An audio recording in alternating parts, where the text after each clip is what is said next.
Hello everyone. NCERT Hindi medium में आप सभी का स्वागत है। आज हम अध्याय 8 जल की विविध अवस्थाओं की यात्रा का अध्ययन करेंगे।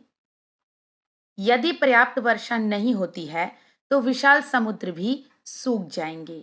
ये पंक्तियां हैं तिरुकुरल जी की। चलिए अध्याय पढ़ना प्रारंभ करते हैं। ग्रीष्मकाल की एक दोपहर में आवी और थिरव शिकंजी का आनंद ले रहे थे। शिकंजी में बर्फ देखकर थिरव के मन में अनायास ही बर्फ व जल की प्रकृति के बारे में विचार आने लगे। वह चकित होकर सोचने लगा, छूने पर बर्फ ठोस लगती है और इसे हम अपने हाथों में पकड़ भी सकते हैं, लेकिन जल को इस तरह नहीं पकड़ा जा सकता। इसीलिए ये दोनों भिन्न भिन्न पदार्थ होंगे। नहीं, ये दोनों एक ही पदार्थ हैं, आवी ने कहा। आवी के विचार थिरव से अलग हैं। आप क्या सोचते हैं? वे ऐसा क्यों सोचते हैं? चलिए देखें। आवी के विचार, हम जल को प्रशीतित रेफ्रिजरेटर के अंदर हिमीकरण यंत्र यानी फ्रीजर में रखते हैं और जांचते हैं कि क्या यह बर्फ में परिवर्तित होता है। चलिए देखें। हाँ, मैं जानता हूं कि जब जल को हिमीकरण यंत्र यानी फ्रीजर में रखते हैं, यह बर्फ में परिवर्तित हो जाता है, पर संभवतः फ्रीजर के अंदर बर्फ में कुछ मिल जाता होगा। क्या आपको लगता है कि थिरव सही है? आप इसकी जांच कैसे कर सकते हैं? चलिए क्रियाकलाप 8.1 करते हैं। आइए अवलोकन करें। कप में बर्फ का एक टुकड़ा डालें, इसे मेज पर रखें और इसका अवलोकन करें। बर्फ धीरे धीरे जल में परिवर्तित हो जाती है। इन अवलोकनों से आप क्या निष्कर्ष निकालते हैं? क्या इसका यह अर्थ है कि बर्फ व जल एक ही पदार्थ हैं? हाँ, बर्फ व जल एक ही पदार्थ के दो रूप हैं। इन रूपों को अवस्थाएं भी कहा जाता है। जल की ये विभिन्न अवस्थाएं अपने व्यवहार में कोई अंतर रखती हैं। जल बहता है पर बर्फ नहीं। जल छलकता है पर बर्फ नहीं। 8.1 जल के विलुप्त होने की क्रिया की जांच। वर्षा काल की एक सुबह है। विद्यालय जाते समय आवी और थिरव देखते हैं कि खेल के मैदान में कई गड्ढे हैं जिनमें जल भरा हुआ है। उस शाम जब वे मैदान में खेलने गए तो उन्हें यह देखकर आश्चर्य हुआ कि कुछ गड्ढों में से जल की मात्रा कम हो गई है। क्या आपने कभी गड्ढों में से जल को विलुप्त होते देखा है? ये कहाँ जाता होगा? अपने मित्रों से चर्चा कीजिए। देखिए फिर अब क्या सोच रहा है। मुझे लगता है कि खेल के मैदान की मिट्टी ने पानी सोख लिया होगा। आप इस बारे में क्या सोचते हैं? चलिए आगे बढ़ते हैं। आपने जल को और कहाँ विलुप्त होते देखा है? क्या आप कोई संभावित कारण सोच सकते हैं कि ऐसा क्यों होता है? आपने देखा होगा कि बर्तन धोने के कुछ समय बाद बर्तनों की सतह पर बचा हुआ जल सूख जाता है। क्या आपके द्वारा पहले सोचा गया कारण इस स्थिति में भी जल के विलुप्त होने की व्याख्या करता है? आवी सोच रही थी कि बर्तनों की सतह से रस रिस गया होगा। थिरव सोचता है कि बर्तनों की सतह से जल नहीं रिसता है। एक क्रियाकलाप की रूपरेखा बनाएं और जांचें कि किसका कथन सही है। क्रियाकलाप 8.2 आइए जांच करें। चित्र 8.1 में दर्शाए अनुसार स्टील की एक प्लेट या थाली में एक चम्मच लें। देखें कि जल प्लेट के दूसरी ओर रिसता है या नहीं। इसे नियमित अंतराल पर तब तक देखते रहें जब तक जल पूरी तरह विलुप्त ना हो जाए। आप क्या अनुमान लगाते हैं? क्या यह क्रियाकलाप इस निष्कर्ष पर पहुंचने के लिए पर्याप्त है? नहीं है। स्टील की प्लेट से जल नहीं रिसता है। यदि स्टील की प्लेट से जल नहीं रिसता है तो फिर जल कहाँ गया? यह जल गैसीय अवस्था में परिवर्तित हो जाता है, जिसे जल वाष्प कहते हैं। जल वाष्प जल की दूसरी अवस्था है। आइए एक और अवलोकन के बारे में सोचें जहां आप देखते हैं कि जल विलुप्त हो रहा है। जब हम डोसा बनाते हैं तब हम गर्म तवे पर जल छिड़कते हैं और जल विलुप्त हो जाता है। ये कहाँ जाता है? आइए चित्र बनाएं। जल का क्या हुआ होगा? इसके बारे में एक विस्तृत रेखा चित्र नामांकन और शीर्षक के साथ बनाएं। ये देखिए बच्चों, स्टील की प्लेट पर एक चम्मच जल रखा गया है। गरम तवे पर जो जल छिड़का जाता है वो भाप में बदल जाता है। भाप वास्तव में जल वाष्प है, जिसका कुछ भाग जल की बूंदों में परिवर्तित हो जाता है। जल के वाष्प अवस्था में परिवर्तित होने की प्रक्रिया को वाष्पीकरण या वाष्पन कहते हैं। वाष्पीकरण की प्रक्रिया कमरे के सामान्य तापमान पर भी लगातार होती रहती है। क्या आप वाष्पीकरण के अन्य उदाहरण सोच सकते हैं? गीले कपड़े, पोछा लगे फर्श और शरीर के पसीने का सूखना इसके कुछ अन्य उदाहरण हैं। वास्तव में जल वाष्प अदृश्य होती है, लेकिन भाप में छोटी छोटी बूंदों की उपस्थिति इसे दृश्यमान बनाती है। क्या आप ये जानते थे बच्चों? अब आप क्या सोचते हैं, गड्ढों से जल के विलुप्त होने का क्या कारण है? क्या यह भूमि में जल के रिसाव के कारण है, जल के वाष्पीकरण के कारण है, या इन दोनों के कारण है? जैसे ही आप अपने हाथों पर हैंड सैनिटाइजर मलते हैं, वह विलुप्त हो जाता है। इसका क्या होता है? 8.2 एक और रहस्य। अगले दिन आवी थिरव और उनके मित्र शिकंजी बनाने का फैसला करते हैं। तैयारी के दौरान वे कांच के गिलास में ठंडा जल लेते हैं और उसमें बर्फ के टुकड़े डालते हैं। कुछ मिनटों के बाद उन्हें कांच के गिलास की बाहरी सतह पर कुछ रोचक दिखाई देता है। यह क्या है? आइए ऐसा ही क्रियाकलाप स्वयं करके पता लगाएं। क्रियाकलाप 8.3। आइए प्रयोग करें। एक कांच के गिलास में ठंडा जल लें। चित्र 8.2 में दिखाए गए चित्र के अनुसार इसमें बर्फ के कुछ टुकड़े डालें। इसे 5 मिनट तक बिना हिलाए डुलाए रखें और इसका अवलोकन करें। अपने अवलोकनों और मन में उठने वाले प्रश्नों को तालिका 8.1 में अंकित करें। आप कांच के गिलास की बाहरी सतह छूकर पता लगा सकते हैं कि क्या यहाँ कोई परिवर्तन हुआ है। यहाँ आपके कई अवलोकन और प्रश्न हो सकते हैं।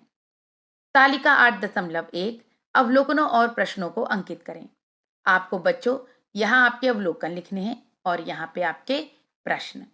आवी ने अवलोकन किया कि कांच के गिलास की बाहरी सतह पर जल की कुछ बूंदें दिखाई दे रही हैं।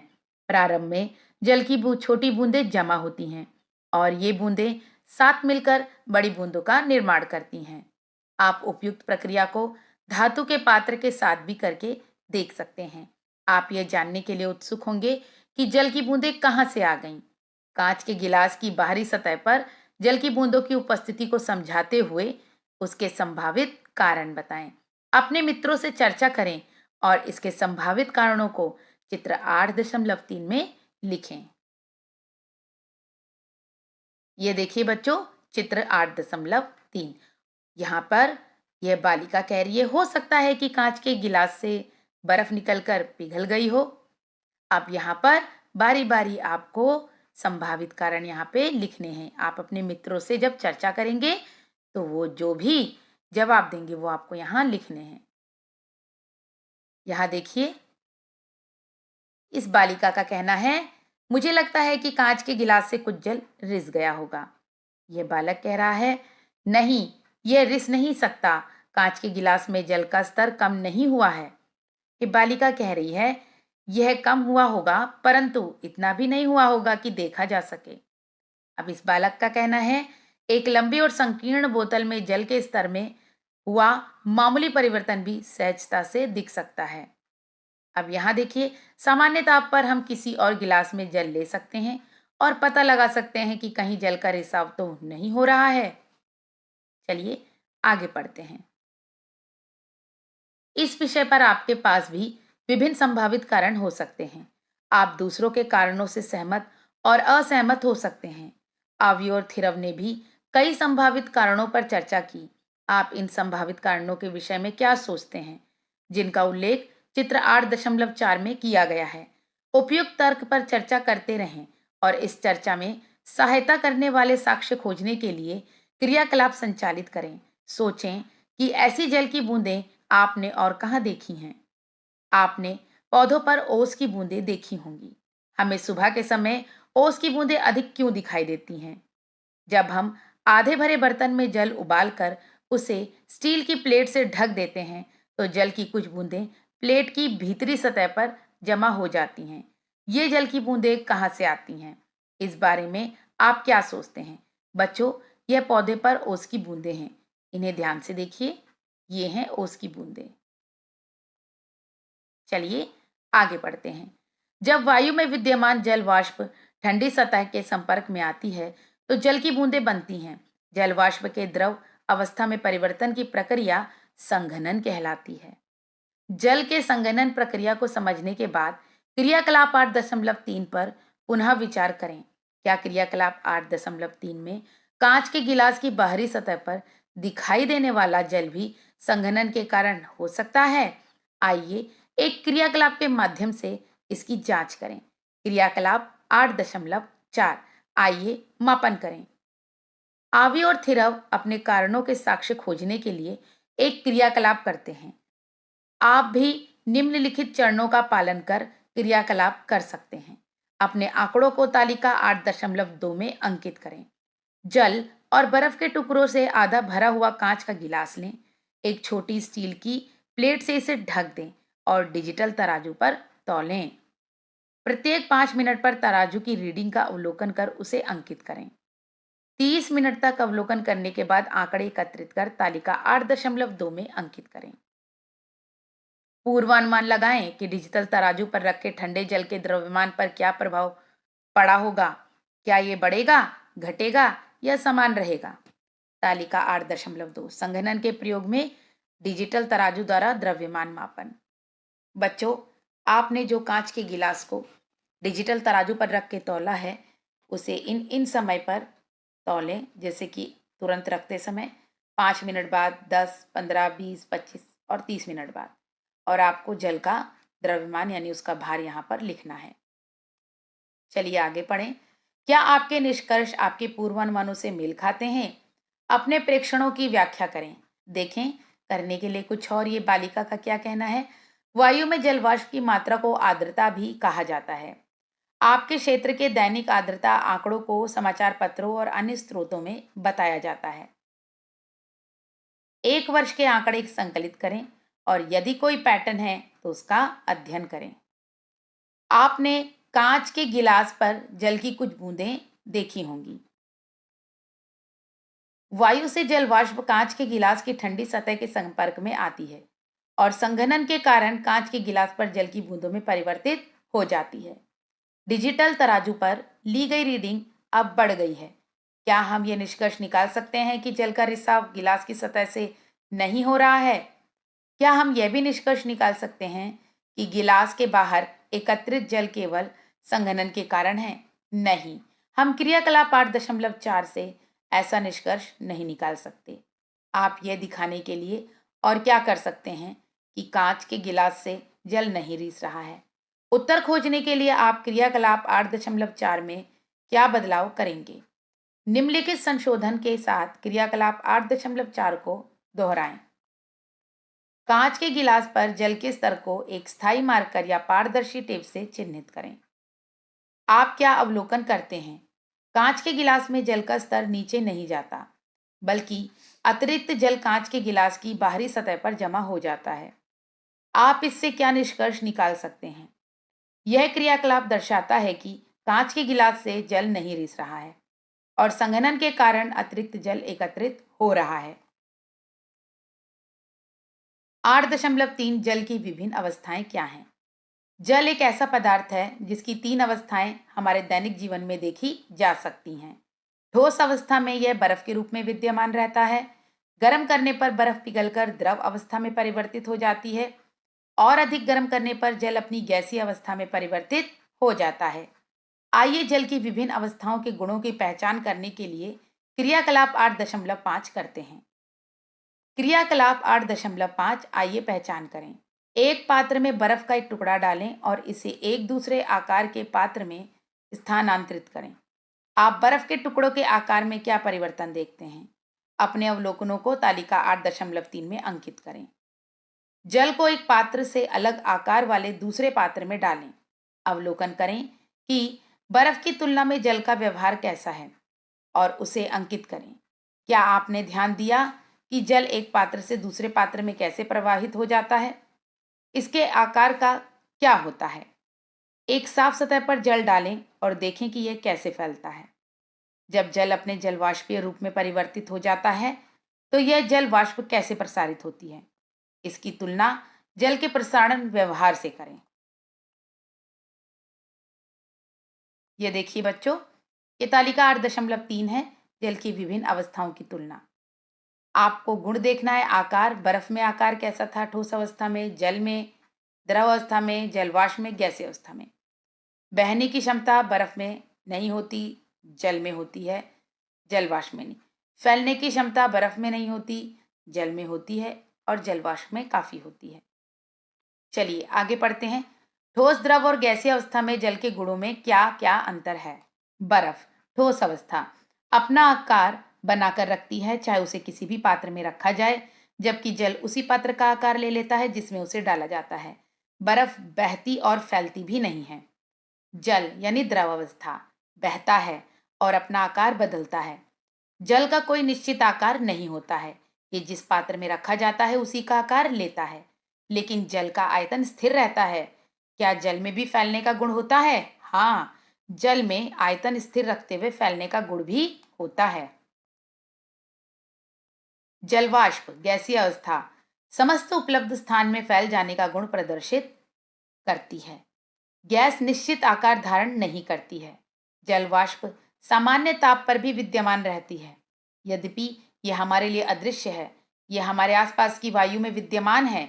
कपड़े सुखाने या फर्श पर पोछा लगाने जैसी गतिविधियों से वाष्पित होने वाला जल हमारे चारों ओर की वायु के जलवाष्प में योगदान देता है। अब आप जल की 3 अवस्थाओं से परिचित हो चुके हैं। कुछ अन्य पदार्थ भी हैं, इन अवस्थाओं को प्रदर्शित करते हैं, जैसे मोम, तेल और घी। आइए ठोस, द्रव और गैस के कुछ और उदाहरण देखें। अपने आसपास देखें और ठोस पदार्थों के कुछ उदाहरण खोजें। ठोस पदार्थों के कुछ उदाहरण पत्थर, लकड़ी और बर्तन भी हो सकते हैं। द्रव पदार्थों के अन्य उदाहरण क्या हैं, जिनके विषय में आप सोच सकते हैं? यहाँ 2 उदाहरण हैं, दूध और तेल। 5 अन्य उदाहरणों के बारे में सोचें। क्या आपने कभी ध्यान दिया है कि आप रसोई घर में प्रवेश किए बिना भी खाना पकने की गंध को अनुभव कर सकते हैं? ये गंध हम तक कैसे पहुंचती है? ऐसा इसलिए है कि स्वादिष्ट खाना पकने की सुगंध वायु के माध्यम से फैलती है और हमारी नाक तक पहुंचती है, भले ही हम रसोई घर में ना हों। गैसों के अन्य उदाहरण क्या हैं, जिनके बारे में आप सोच सकते हैं? ऑक्सीजन व कार्बन डाइऑक्साइड के विषय में आप क्या कहेंगे? 8.4 हम जल की अवस्था कैसे परिवर्तित कर सकते हैं? अब तक हम यह जान चुके हैं कि जल ठोस, द्रव और गैसीय अवस्था में विद्यमान है। आप जल की अवस्था कैसे परिवर्तित कर सकते हैं? आप बर्फ को तुरंत उसकी द्रव अवस्था अर्थात जल में कैसे परिवर्तित कर सकते हैं? यदि हमें बर्फ को जल और जल को जलवाष्प में परिवर्तित करना है, तो हमें ऊष्मा की आपूर्ति करनी होती है। यदि हमें जल को बर्फ में परिवर्तित करना है, तो क्या करना होगा? जल को ठंडे वातावरण जैसे कि हिमीकरण यंत्र यानी फ्रीजर में रखकर ऐसा किया जा सकता है। जल जम जाता है और बर्फ में परिवर्तित हो जाता है। बर्फ बाहर निकालने पर पिघल जाती है और कुछ मात्रा जल में परिवर्तित हो जाती है। क्या आप जल के अतिरिक्त अन्य उदाहरण सोच सकते हैं जो ठोस से द्रव में परिवर्तित हो जाते हैं? मोमबत्ती, जो मोम से बनती है, इसका एक उदाहरण है। हम मोमबत्ती के मोम को द्रव अवस्था में कैसे बदल सकते हैं? हम द्रव मोम को ठोस में कैसे बदल सकते हैं? हमें द्रव मोम को ठोस में बदलने के लिए उसे ठंडा करना होगा। आपने अन्य कौन से द्रव पदार्थ देखे हैं जो ठोस में परिवर्तित हो जाते हैं? क्या आपने शीतकाल में नारियल के तेल को ठोस अवस्था में परिवर्तित होते देखा है? अतः हम देख सकते हैं कि पानी व अन्य पदार्थ गर्म व ठंडा करने पर अपनी अवस्था बदल लेते हैं। ठोस के द्रव अवस्था में परिवर्तित होने के प्रक्रम को पिघलना कहते हैं। द्रव के ठोस अवस्था में परिवर्तित होने के प्रक्रम को हिमीकरण कहते हैं। आइए क्रियाकलाप 8.6 के माध्यम से जल के विभिन्न अवस्थाओं के बीच के संबंध की जांच करें। चलिए और भी जानें। वायुमंडलीय जल जनित्र एटमॉस्फेरिक वाटर जनरेटर मशीनें पीने योग्य जल बनाने के लिए आर्द्र वायु से जल एकत्रित करती हैं। यह कार्य वायु को ठंडा कर जल वाष्प के संघनन के माध्यम से किया जाता है। यह प्रक्रिया बर्फ के ठंडे जल से भरे कांच के गिलास के बाहर पानी की बूंदों के बनने के समान है। क्रियाकलाप 8.6 आइए चित्र पूरा करें। बॉक्स में दिए गए शब्दों का प्रयोग करके जल से परिवर्तित हुई विभिन्न अवस्थाओं के लिए चित्र 8.5 को का ख ग और 1 2 3 4 के स्थान में भरें। आपकी सहायता के लिए 2 शब्द पहले से भरे गए हैं। जल की विभिन्न अवस्थाओं का रूपांतरण, जैसे कि यहाँ पर पिघलना है, ठोस से किसमें बदलना है, द्रव में, ये प्रक्रिया हो जाती है पिघलना। उसके बाद ठोस से द्रव हुआ, द्रव से क्या हुआ, गैस। ये देखिए गैस। तो गैस जब द्रव से गैस में परिवर्तित हुआ तो क्या हुआ, वाष्पित होना। इसे हम लिखेंगे वाष्पित होना, ये 2 नंबर पे आएगा। उसके पश्चात देखिए ध्यान से, ठोस से द्रव, एरो इधर की तरफ ये तीर बना हुआ है, ठोस से द्रव की प्रक्रिया पिघलना है, तो इसका विपरीत यानी कि द्रव से ठोस बनने की प्रक्रिया होगी जमना। इसके पश्चात यहाँ पे द्रव से गैस बनने की प्रक्रिया को वाष्पित होना कहा गया था। अब यही अगर विपरीत ले जाएंगे हम कि गैस से द्रव बनने की प्रक्रिया, वो हो जाएगी संघनित होना। तो चलिए बच्चों आगे पढ़ते हैं। 8.5 जल को तीव्र या धीमी गति से कैसे वाष्पित किया जा सकता है। अनुभाग 8.1 में हमने वाष्पीकरण के बारे में सीखा। आइए अब इसे और अधिक जानें। अपने आसपास अवलोकन करें, वे कौन सी परिस्थितियां हैं जो प्रभावित करती हैं कि जल कितनी तीव्रता से वाष्पित होगा। ठंडे दिन की तुलना में गर्म दिन में आप वाष्पीकरण में क्या अंतर देखते हैं, इस विषय में अपने मित्रों से चर्चा करें। निम्नलिखित शब्द चर्चा में आपकी सहायता कर सकते हैं, जैसे पंखा, कपड़े सूखना, पसीना आना, तीव्र हवाओं वाला दिन, गर्म दिन, बरसात का दिन। आइए जल के वाष्पन की तीव्रता को प्रभावित करने वाली परिस्थितियों की जांच के लिए क्रियाकलाप 8.7 करें। क्रियाकलाप 8.7। इससे पहले एक विचार, इस बात पर विचार करें कि आपने इस क्रियाकलाप में वास्तव में क्या अच्छा किया। तो चलिए देखते हैं। आइए अन्वेषण करें। एक छोटी बोतल के ढक्कन में जल लें। आप जल की जगह सैनिटाइजर का भी प्रयोग कर सकते हैं। एक प्लेट में छोटी बोतल के ढक्कन के समान मात्रा में ही जल लें। बोतल के ढक्कन व प्लेट में जल का क्षेत्रफल भिन्न भिन्न है। दोनों को एक दूसरे के निकट रखें। प्रत्येक स्थिति में जल के पूरी तरह से वाष्पित होने में लगने वाले समय को तालिका 8.4 में अंकित करें। तो बच्चों ये है तालिका 8.4। अन्वेषण के परिणाम, जल का अनावृत यानी खुला क्षेत्र कम, बोतल का ढक्कन अधिक, प्लेट। पूर्ण वाष्पीकरण में लगने वाला समय, देखिए जिसमें खुला क्षेत्र कम है उसमें वाष्पीकरण में समय अधिक लगेगा, और यदि प्लेट में रखा है यानी खुला क्षेत्र ज्यादा है तो वाष्पीकरण में समय कम लगेगा। हमने कौन सी परिस्थितियां समान रखी, हमने इन अन्वेषण में क्या परिवर्तन किए, हमने क्या मापा, बच्चों इस पे चर्चा करें। इस अन्वेषण से आप क्या निष्कर्ष निकाल सकते हैं। यदि आप प्लेट में जल फैलाते हैं तो यह वायु के संपर्क में अधिक आता है, इसलिए इसका वाष्पीकरण तीव्र होता है। यदि उपयुक्त क्रियाकलाप में जल के स्थान पर दूध लिया जाए तो क्या होगा। जल के वाष्पन की तीव्रता को प्रभावित करने वाली अन्य परिस्थितियां। क्रियाकलाप 8.7 से मिलता जुलता एक अन्य क्रियाकलाप करते हैं। इसके द्वारा ये जानने का प्रयास करते हैं कि कौन सी परिस्थितियां हैं जो जल के वाष्पन की तीव्रता को प्रभावित करती हैं। इस क्रियाकलाप में आप क्या परिवर्तन करेंगे और क्या समान रखेंगे। तालिका 8.5 में अपने अन्वेषण के आंकड़ों को अंकित करें एवं उन पर चर्चा करें। 8.5 अन्वेषण के आंकड़े अंकित करना जहाँ एक स्थिति परिवर्तित होती है और एक स्थिति समान रहती है। स्थिति जो समान रखी गई, स्थिति जो परिवर्तित हुई वो आपको यहाँ लिखनी है। पूर्ण वाष्पीकरण में लगने वाला समय आपको यहाँ लिखना है। तो चलिए आगे चलते हैं। जिन परिस्थितियों के बारे में आपने पता लगाया उनके अतिरिक्त हम जल को तीव्रता से व मंद गति से कैसे वाष्पित कर सकते हैं, ये जानने के लिए आप क्रियाकलाप 8.8 कर सकते हैं। क्रियाकलाप 8.8 आइए अन्वेषण करें। 2 समान बोतलों के ढक्कन लें, दोनों में समान मात्रा में जल भरें। एक ढक्कन को सूर्य के प्रकाश में रखें और दूसरे को छाया वाले स्थान में रखें। जैसा कि चित्र 8.6 में दर्शाया गया है। ये देखिए बच्चों इस चित्र की भांति।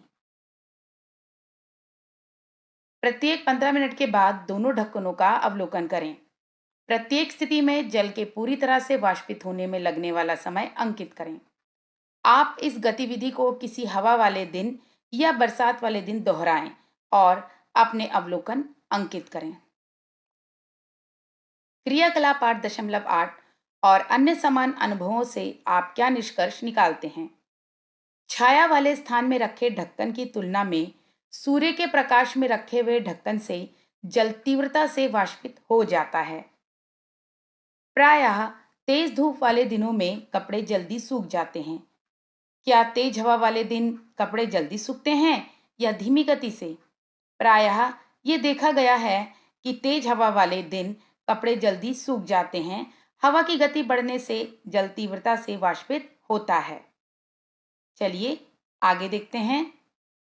यह भी प्रायः देखा गया है कि बरसात के दिनों में कपड़े देर से सूखते हैं। बरसात के दिन पानी धीरे धीरे वाष्पित होता है। यदि वायु में जल की मात्रा पहले से ही अधिक है, यानी अधिक आर्द्रता, तो जल मंद गति से वाष्पित होता है। यदि आप बरसात के दिन अपने कपड़े सुखाना चाहते हैं, तो आप इन्हें तेजी से कैसे सुखा सकते हैं? चलिए यहाँ देखें। क्या आप जानते हैं बरसात के दिनों में वायु में जल वाष्प की मात्रा अधिक होती है, इसलिए बरसात के दिन अधिक आर्द्र होते हैं। आगे चलते हैं। 8.6 शीतलन प्रभाव। आवी की मां ने पीने का जल रखने के लिए स्टेनलेस स्टील के बर्तन की जगह मिट्टी का मटका खरीदा है। विद्यालय से लौटने पर आवी ने मिट्टी के मटके पर ध्यान दिया और उसमें से जल पिया। जल पीकर आवी आश्चर्य व्यक्त करती है और पूछती है कि मिट्टी के मटके में जल इतना ठंडा क्यों है? मैंने जल को स्टेनलेस स्टील के बर्तन में कभी ठंडा नहीं पाया। आपके विचार में इसका क्या कारण है? जल बर्तन की सतह से बाहर रिसता है और वाष्पित हो जाता है, जिससे जल पर शीतलन प्रभाव पड़ता है। शीतलन प्रभाव के अन्य उदाहरण क्या हैं? ग्रीष्म काल में फर्श और छत को ठंडा करने के लिए उन पर जल का छिड़काव इसका एक अन्य उदाहरण है। जब आप अपने हाथों पर सैनिटाइजर लगाते हैं, तो आपको कैसा महसूस होता है? आइए एक सरल और बिजली मुक्त गमलों से पॉट इन पॉट कूलर का मॉडल बनाकर शीतलन प्रभाव का अवलोकन करने के लिए क्रियाकलाप 8.9 का निष्पादन करें।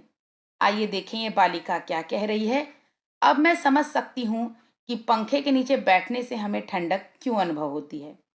पंखे की हवा पसीने को वाष्पित करती है और हमें ठंडा अनुभव करने में मदद करती है। क्रियाकलाप 8.9। आइए एक मॉडल बनाएं। भिन्न भिन्न आकार के दो मिट्टी के गमले लें। बड़े गमले के निचले हिस्से को रेत की एक परत से भरें, जैसा कि चित्र 8.9 में दर्शाया गया है। छोटे गमले को बड़े गमले के बीच में रखें। ये देखिए बच्चों, ये गमला है और इसे रेत, छोटे गमले को, ये दो गमले लिए गए हैं, ये बड़ा गमला है और अंदर छोटा। छोटे गमले को रख दिया गया है बीच में और इन दोनों के बीच में जो स्थान बच रहा है उसमें रेत भर दी गई है। गमलों के बीच के रिक्त स्थान में और अधिक रेत भरें। देखिए यहाँ रेत भर दी गई है। रेत वाले क्षेत्र में जल भरें। छोटे गमले का शीर्ष ढकने के लिए ढक्कन या गीली जूट की बोरी रखें। जब गमलों का पॉट इन पॉट कूलर तैयार हो जाए, तो आप उसका चित्र भी बना सकते हैं। गमलों के पॉट इन पॉट कूलर को ठंडा होने के लिए 4-5 घंटे का समय दें। यह समय सीमा कई स्थितियों से प्रभावित हो सकती है। अवलोकन कर चर्चा करें कि किस प्रकार के गमलों के अंदर शीतलन प्रभाव पैदा होता है।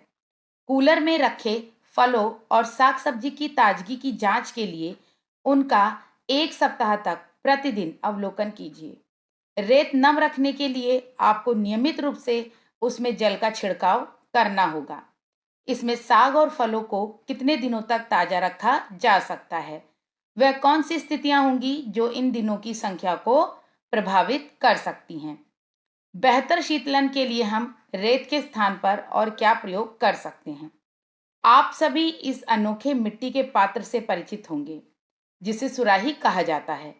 चित्र 8.8, ये देखिए बच्चों, ये सुराही है। ग्रीष्म काल में सुराही का उपयोग जल ठंडा रखने के लिए किया जाता है। आइए आगे देखें। 8.7, बादल हमें वर्षा कैसे देते हैं। संघनन जल को पृथ्वी की सतह पर वापस लाने के प्रक्रम में एक महत्वपूर्ण भूमिका निभाता है। ये कैसे होता है? जैसे जैसे वायु धरती की सतह से ऊपर उठती है तो ये ठंडी होती जाती है। एक निश्चित ऊंचाई पर वायु इतनी ठंडी हो जाती है कि उसमें उपस्थित जलवाष्प छोटी छोटी जल की बूंदों यानी जल कणिकाएं में परिवर्तित हो जाती है और आमतौर पर धूल के कणों के आसपास बनती है। ये छोटी जल कणिकाएं वायु में तैरती रहती हैं और बादल के रूप में दिखाई देती हैं। बहुत सी जल कणिकाएं आपस में मिलकर जल की बड़ी बूंदें बनाती हैं। इनमें से कुछ बूंदें इतनी भारी हो जाती हैं कि वे नीचे गिरने लगती हैं। इन गिरती हुई बूंदों को ही हम वर्षा कहते हैं। विशेष परिस्थितियों में ये ओले या हिम के रूप में भी गिर सकती हैं। आवी वर्षा का आनंद लेती है और एक कविता रचती है। आप भी इस कविता को पूरा कर अपनी कक्षा में प्रस्तुत कर सकते हैं। आइए बच्चों देखें, क्या आप जानते हैं जल वाष्प युक्त वायुमंडल पृथ्वी के आसपास हवा की पतली परत जो होती है बच्चों, उसी ही हम वायुमंडल कहते हैं। जल वाष्प युक्त वायु वायुमंडल में ऊपर क्यों जाती है? जैसा कि हम जानते हैं हल्की गैसों से भरे गुब्बारे वायु में ऊपर जाते हैं। इसी प्रकार जल वाष्प वायु से हल्की होती है जिसके कारण यह ऊपर उठती है। चलिए बच्चों, इस कविता को पढ़ें। जल की बूंदें आसमान में फिरें, सोचे धरती से कैसे मिलें। वाष्प बन वायु में घूमें, बादल बन आसमान में झूमें। पर बने बर्फ या बारिश की धार, जल कैसे निर्णय ले इस बार। कहीं गिरे तो हिम कहलाए, कहीं वर्षा की धार बन जाए। बच्चों, ये दो पंक्तियां खाली हैं। यहाँ पर आपको स्वयं कविता बनानी है, यानी उसकी रचना करनी है और लिखना है। अब सोचो समझो और करो विचार, किस पथ पर चले जल इस बार। तो आपको स्वयं ये दो पंक्तियां पूर्ण करनी है। क्रियाकलाप 8.10, बादलों के निर्माण में धूल के कणों की भूमिका को दर्शाता है। क्रियाकलाप 8.10, आइए सामूहिक क्रियाकलाप में भागीदार बने। पहले ये चेतावनी पढ़ें, सावधान, कागज जलाते हुए सावधानी बरतें। प्रयोग में ना आने वाली 1 लीटर की एक खाली बोतल लें, उसमें लगभग 1 कप जल डालें, ढक्कन कसकर बंद कर दें। अब 2-3 मिनट तक लगातार बोतल को जल्दी जल्दी दबाएं और छोड़ें। फिर बोतल में जल के ऊपर के स्थान का अवलोकन करें। समाचार पत्र का एक छोटा टुकड़ा जलाकर जल में मिलाएं और इस प्रक्रिया को दोहराएं। आप क्या अवलोकन करेंगे? इस स्थिति में आप बोतल में जल के ऊपर कुछ धुंधलापन यानी बादल देखेंगे। समाचार पत्र के जलने से बहुत छोटे अदृश्य धूल के कण निकलते हैं जिसके चारों ओर जलवाष्प संघनित होकर बादलों का निर्माण करती है। आइए हम अपनी समझ को दर्शाने के लिए क्रियाकलाप 8.11 करें कि जल कैसे अपनी अवस्था और अपनी गति बदलता है। क्रियाकलाप 8.11, आइए प्रक्रिया समझें। बॉक्स में दिए गए शब्दों और चित्र में दर्शाए गए तीर के चिन्हों का उपयोग करके चित्र 8.9 तिरांकित कर यह दर्शाएं कि जल कहाँ संग्रहित है, जल कैसे अपनी अवस्था बदलता है और ये कहाँ जाता है। ये देखिए बच्चों, बादल, झील, समुद्र, महासागर, नदी, भूजल, वाष्पीकरण, संघनन, वर्षा, हिम। आइए देखें, यह क्या हो रही हैं पानी की बूंदें? यह वर्षा है। यहाँ भी वर्षा है, यहाँ भी वर्षा है। और ये क्या हो रहा है जो पानी ऊपर की ओर जा रहा है? यह पानी का वाष्पीकरण हो रहा है। अब देखते हैं संघनन। जब ये जलवाष्प थोड़ा ठंडी होके पानी की बूंदों का रूप लेती हैं तो ये संघनन कहलाया। ये वर्षा है और ये पहाड़ों पर हिम यानी बर्फ जमी है। ये बादल हैं, ये झील हैं, ये समुद्र यानी महासागर हैं, ये नदी है। मैंने क्या अच्छा किया? क्या मैं जल चक्र के सभी भागों को नामांकित करने में सक्षम था या थी? जल चक्र के कौन से भाग मुझे स्पष्ट नहीं थे? बच्चों, इस चित्र को जल चक्र कहा जाता है। ये जल चक्र है जिसके अंदर इस चीज को समझिए। देखिए, वर्षा हुई और ये पानी यहाँ महासागरों, नदियों, झीलों में एकत्रित हुआ। सूर्य के तीव्र गर्मी से जल वाष्पित हुआ, संघनन बादल बने, पुनः वर्षा हुई। यही चक्र चलता है। यह जल चक्र। जल महासागरों और पृथ्वी की सतह से जल वाष्प के रूप में वाष्पित होकर वायु में जाता है और वर्षा ओलों तथा हिम के रूप में वापस लौटता है और अंत में बहकर महासागरों में चला जाता है। जल के इस प्रकार चक्रण को जल चक्र कहते हैं। पृथ्वी पर उपलब्ध जल का केवल एक छोटा सा भाग ही पौधों, जानवरों व मनुष्यों के उपयोग के योग्य है। अधिकांश जल महासागरों में है और इसका उपयोग सीधे तौर पर नहीं किया जा सकता है। हम जल का उपयोग पीने के साथ साथ अन्य कई गतिविधियों के लिए भी करते हैं। बढ़ती जनसंख्या के साथ जल का उपयोग करने वाले लोगों की संख्या भी बढ़ रही है। जल की बढ़ती मांग के कारण विश्व के कई भागों में जल की कमी हो रही है। अतः यह बहुत आवश्यक है कि हम सभी जल का बुद्धिमानी से उपयोग करें और इसे व्यर्थ होने से बचाएं। आइए हम अपने जलाशयों को प्रदूषण से मुक्त रखें। आप प्रकृति की अमूल्य संपदा नामक अध्याय में जल और उसके संरक्षण के विषय में अधिक विस्तृत जानकारी प्राप्त करेंगे। तो बच्चों, इसके साथ ही हमारा अध्याय जल की विविध अवस्थाओं की यात्रा समाप्त हुआ। अगले वीडियो में हम इससे संबंधित प्रश्न उत्तर पर चर्चा करेंगे। मिलते हैं नेक्स्ट वीडियो में। Good bye everyone.